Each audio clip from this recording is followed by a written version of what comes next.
hip-hop history, East Coast versus West Coast. This feud was decades old and helped shape many of the influential artists, both now and then.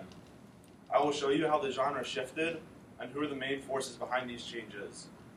Understanding the defining moments of one of today's most popular styles of music helps us as listeners better appreciate and understand the art within the music. In 1988, NWA releases their album Straight Outta Compton. This album was groundbreaking because it shed light into what life was like on the streets of Compton. It highlighted daily episodes of gang violence, the effects of drugs, and injustice in the community. More importantly, it shifted the epicenter of rap from New York to LA. See, New York was the head of rap from all the 1970s to the late 1980s until NWA came along, and then it was the West Coast turn.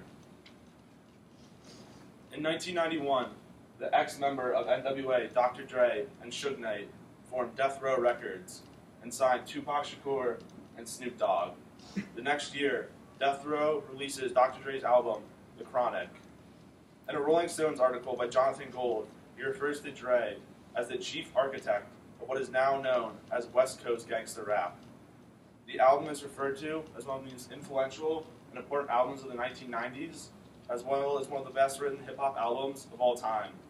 Subsequently, it launched the careers of Tupac Shakur and Snoop Dogg, who were featured on the album.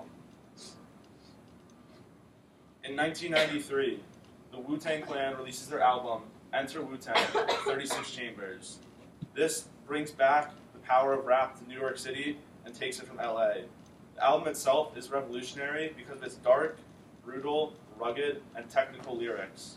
Kyle Anderson of Entertainment Weekly refers to the album as intense and as vivid as a superhero origin story, and track for track, one of rap's most hallowed albums.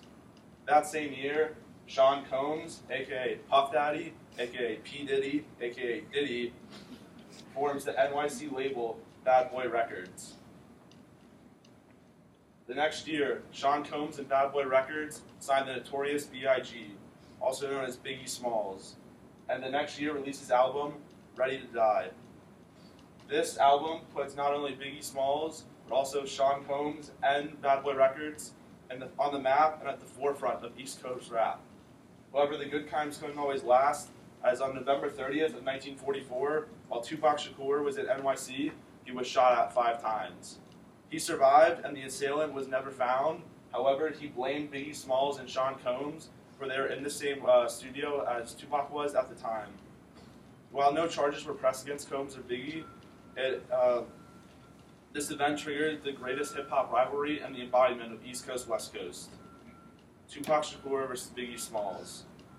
Over the years of 1995 to 1997, Biggie Smalls and Bad Boy Records fought Tupac Shakur and Death Row Records for the title of the hip-hop crown.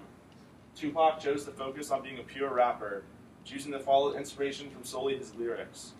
Biggie chose to follow the path of an MC, focusing on more of his public image and the culture of music. The rivalry was so great, it was dubbed a coastal rap war. However, the rap war came to an end on September 7th, 1966, when Tupac was shot in a drive-by in Las Vegas, leaving a Mike Tyson fight. Just over 6 months later, on March 9th, 1997, Biggie Smalls was shot at a drive-by in LA. Both murders remained unsolved, and the killers are still not known. With no killers identified, rumors being thrown around on who shot who. The Times article Rhyme or Reason states that inside the hip-hop community, paranoia was running at all-time high levels, and all kinds of rumors were flying. People speculated that rival gangs, or maybe the rappers themselves, were responsible for the murders.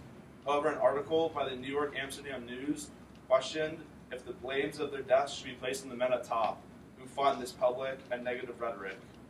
Regardless of the killer's identity, the 2 deaths shook the music industry to its core. The impact these artists had in such a short time was incredible. Individual services were held for the rappers, which thousands attended and mourned. Both rappers released albums posthumously, which went on to receive great critical acclaim. However, their deaths themselves caused an uproar and violence in music. John Leland in Newsweek writes that these guys are dying for nothing. That's grimmer than any rhyme on any rap album. However, some were able to see past the violence in the music and see the true beauty within. In a Rolling Stone interview with 50 Cent, the artist states that Tupac was like a camera. It's amazing how much he wrote, how much he documented. Poet Nikki Giovanni referred to Tupac and Biggie's lyrics as poetry. She states that rap is a petition, a plea to look at their lives. It gave voice to the violent conditions people were living in. The deaths of Biggie Smalls and Tupac Shakur became iconic. They closed the curtain on the decades-old feud and ushered in a new era of rap. Since both artists died so young, they were never given the ability to fizzle out, so we only know them as great. In different ways, their short careers and dramatic demises helped make rap the all-conquering global force it is today.